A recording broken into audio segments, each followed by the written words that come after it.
प्रिय दोस्तों, बौद्ध दर्शन की श्रृंखला के अंतर्गत आप बौद्ध दर्शन और शिक्षा के संबंध में निरंतर जानकारी प्राप्त कर रहे हैं। और आपने पूर्व वीडियो में शिक्षा के उद्देश्य, शिक्षक, शिक्षार्थी और पाठ्यक्रम के विषय में जानकारी प्राप्त कर ली है। और अब इस वीडियो में आप शिक्षण विधि के विषय में जानकारी प्राप्त करेंगे। दोस्तों, शिक्षण की सफलता इसी में है कि सीखने वाला अधिक से अधिक सीखे। मतलब उन्हें कैसे सिखाया जाए कि वह अधिक से अधिक सीखें, इसके लिए समय समय पर अनेक शिक्षण विधियों की खोज की गई। तो दोस्तों, इस वीडियो में आप जानेंगे कि बौद्ध शिक्षा प्रणाली में किन किन विधियों का प्रयोग किया जाता था, किन शिक्षण विधियों का प्रयोग किया जाता था। दोस्तों, बौद्ध विहारों में मुख्य रूप से 3 विधि देखने को मिलती है, जिसमें पहला है व्याख्यान विधि। इसमें एक साथ अनेक शिष्यों को शिक्षक जो है व्याख्यान देता था।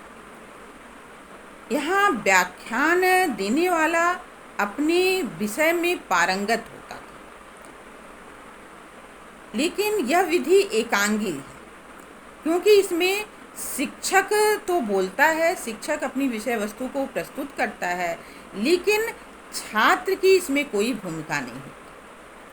छात्र केवल अपनी योग्यता एवं क्षमता के अनुसार विषय वस्तु को ग्रहण करता है, क्योंकि आप सभी जानते हैं कि हर छात्र अपनी योग्यता और क्षमता में अलग अलग होता है, भिन्न होता है। तो सभी छात्र अपनी योग्यता और क्षमता के अनुसार शिक्षक द्वारा प्रस्तुत व्याख्यान की सामग्री में से उसको ग्रहण करते थे। दूसरा है व्याख्या विधि। इसमें शिक्षक जो है विषय वस्तु की व्याख्या भी करता जाता है और बीच बीच में छात्र द्वारा पूछे गए प्रश्नों का निवारण भी करता जाता है।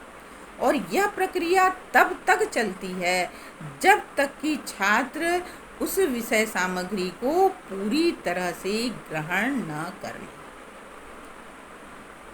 तीसरी विधि जो मिलती है बौद्ध दर्शन में, वह है चर्चा विधि। इसमें जटिल दार्शनिक सिद्धांत होते हैं, जटिल दार्शनिक सिद्धांतों पर विद्यार्थी जो हैं परस्पर चर्चा करते हैं। इन सामूहिक विधियों के अतिरिक्त ये 3 विधि जो है, व्याख्यान विधि, व्याख्या विधि और चर्चा विधि, क्या हो गई? सामूहिक विधि।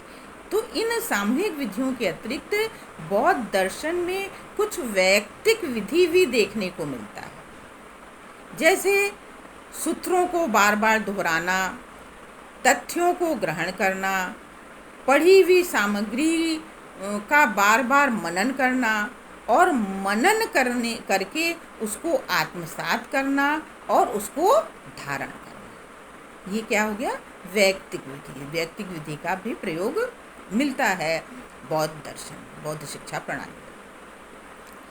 दोस्तों, बौद्ध शिक्षा प्रणाली में छोटे छोटे समूहों में भी शिक्षा प्रदान करने की प्रक्रिया प्रारंभ हुई, जिसमें 5-6 शिष्यों को एक साथ शिक्षण प्रदान किया जाता था। इसमें शिक्षक जो है आवश्यक सामग्री की पहले पाठ करता था और उसके बाद छात्र जो है उसका अनुकरण करते थे और उनकी अशुद्धियों का संशोधन किया जाता था। तो इस तरह से आपने देखा कि बौद्ध दर्शन में की भी अपनी एक शिक्षण विधि थी और उस विधि का प्रयोग करके ये शिक्षा अपने शिष्यों को प्रदान करते थे। तो इस तरह से दोस्तों, जो बौद्ध दर्शन की श्रृंखला बुद्ध के जीवन परिचय, उनके आर्य सत्य, अष्टांगिक मार्ग, शून्यवाद, क्षणिकवाद, अनात्मवाद, अनीश्वरवाद, फिर बौद्ध दर्शन में उद्देश्य, पाठ्यक्रम और शिक्षक, शिक्षार्थी और आज शिक्षण विधि को आपने जाना, से यही समाप्त हो रही है। दोस्तों, अगर आपको बौद्ध दर्शन में कुछ और जानना हो या कुछ बाकी रह गया हो तो उसे कमेंट बॉक्स में ज़रूर बताइएगा कि, और अगर आप कुछ जानना चाहते हो। वैसे मैंने जितना समझा कि आपको जितनी चीज़ें जाननी चाहिए, जो कि बीएड के छात्रों के लिए, एमएड के छात्रों के लिए, मतलब शिक्षा शास्त्र के छात्रों के लिए, दर्शन के छात्रों के लिए, और नेट और जेआरएफ की तैयारी करने वाले छात्रों के लिए जो चीज़ें उपयोगी हो सकती हैं, उन सभी को मैंने आप सभी को बताने का प्रयास किया।